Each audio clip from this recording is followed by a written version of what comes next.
folks, it's Tales from the Jails with John G. Sutton.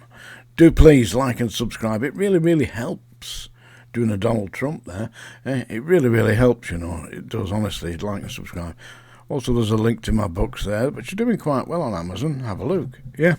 Anyway, I'm going to talk today about education in the prison system, specifically for young offenders. That's 15 to 21. Because there's just been a report published, and it's on the BBC site, you can see that, by Ofsted, saying that all at the institutions that they examined, the young offenders institutions, the very best they could get was, it's diabolical. They're basically locking young offenders up 23 hours a day in the cells. Now, the problem with that is, I mean, if you're a young man at say 18 and you're in your cell 23 hours a day, all that energy, all your potential is just being thrown away behind the doors. I can understand that to get yourself locked up at that age, you've got to have committed either something serious or repeatedly offended in minor crimes. But there are numerous young offenders who were in there for serious assault, sexual offences, and some in for murder, of course.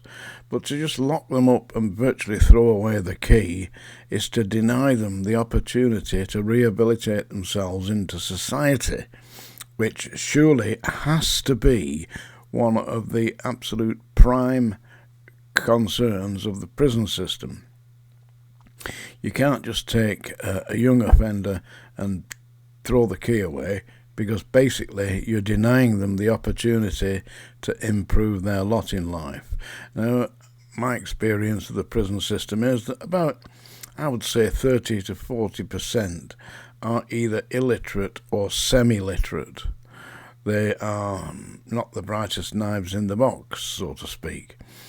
And this leads to further offences because they can't actually operate successfully in society if you're innumerate and illiterate, which a number of the inmates are. Now, if you take somebody at the age of, say, 15 and put them into prison and effectively deny them an education, all you're doing is virtually guaranteeing that their life will be spent in criminality, because they won't be able to make their way in society. They'll be effectively unemployable in all but the most menial tasks. Now, I experienced the problem with the education system when I was working in there.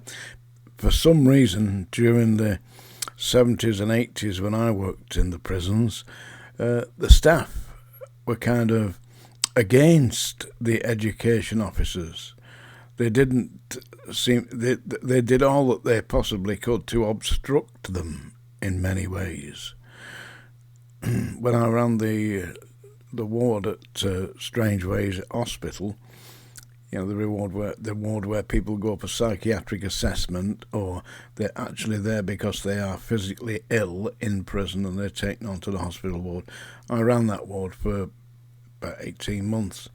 And I managed to get introduced onto the ward, lessons for the occupants of the ward. So we got the education department to come in 2 or 3 times a week to do basic numeracy, art and poetry and basic numeracy. And this was really working very well. And what happened there?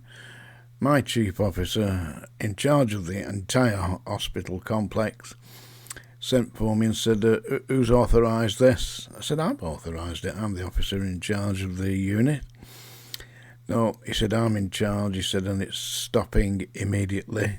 This is a prison. It's not a high school. It's not a college. Get them out. So that was the end of that. He cancelled it.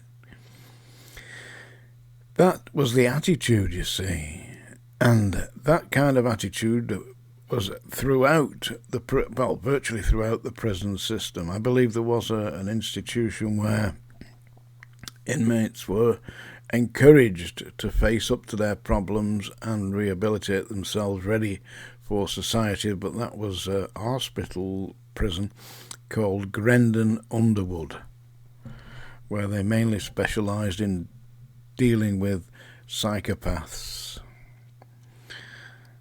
So he was in Grendon Underwood.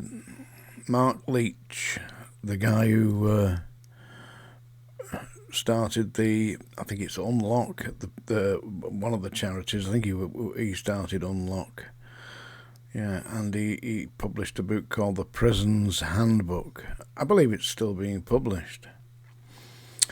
Yeah, Mark Leach, he was in Grendon Underwood. It obviously helped him because he never been back in prison since. In fact, I believe he's a great success now. I haven't seen him for 25 years or more. Yeah, but he is an established author. I highly recommend you read his book. It's called A Product of the System by Mark Leach. It's available on Amazon, but I think you'll only get a second-hand copy now because it's out of print. But it's well worth reading. A Product of the System. So we're talking about education in the prisons. It's virtually non-existent, as Ofsted, who conducted the report into the prisons, found out when they looked at places like Feltham and Wetherby. They said it just basically doesn't exist. They said some of the inspectors from Ofsted were so shocked at what they found that they almost needed assistance, to come to terms with it. Because if you're not accustomed to what happens in the prisons, then it can be quite a culture shock.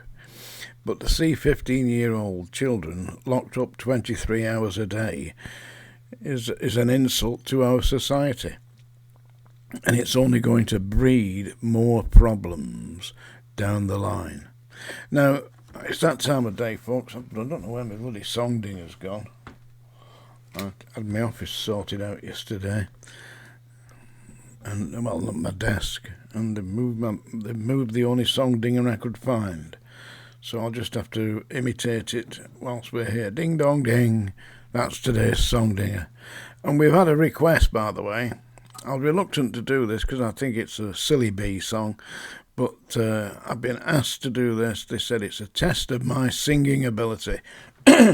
Well, I don't think anybody's under any illusions or misinterpretations about my ability to interpret a song. I interpret it a bit along the Fred Flintstone line. Yeah, so anyway, this is a specific request from some smart aleck who said I can't do it. They want me to sing the Bee Song, which was originally recorded by Arthur Askey. I'm a great fan of Arthur Askey's, actually. I thought he was very funny. Thank you very much. Yeah.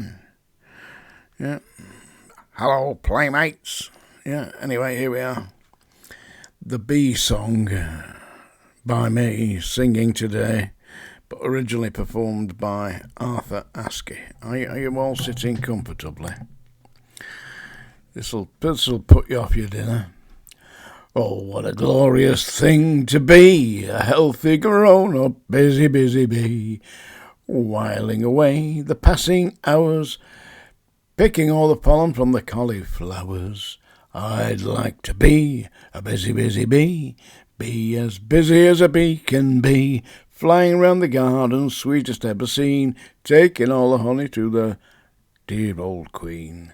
Buzz, buzz, buzz, buzz, honey bee, buzz if you like, don't sting me.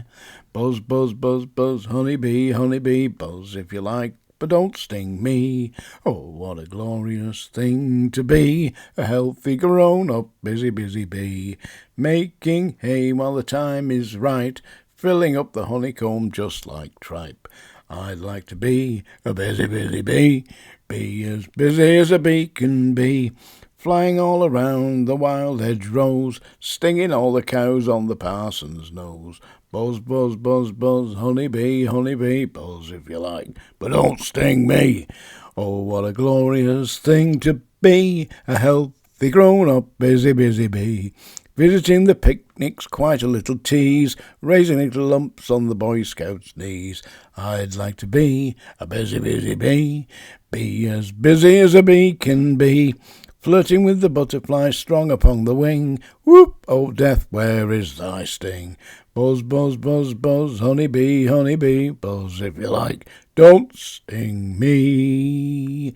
Oh, what a glorious thing to be, a nice obedient busy, busy bee. To be able to be, one must contrive, for being a beehive must be hive. Maybe me, I wouldn't be a bee. Bees are all right when you're alive, you see. But when bees dies, you really should see 'em pinned on a card in the Mucky Museum. Buzz, buzz, buzz, buzz, honey bee, buzz if you like, but don't sting me. What a silly bee song that was. Yep, anyway, that's it. I did it. And I made a mess of it. Tales from the Jails, folks. Do please like and subscribe. This is John G. Sutton. I've got my hat on because the big light in the back, but take it off, you see, it shines on my baldy head. Look. See? Bye now.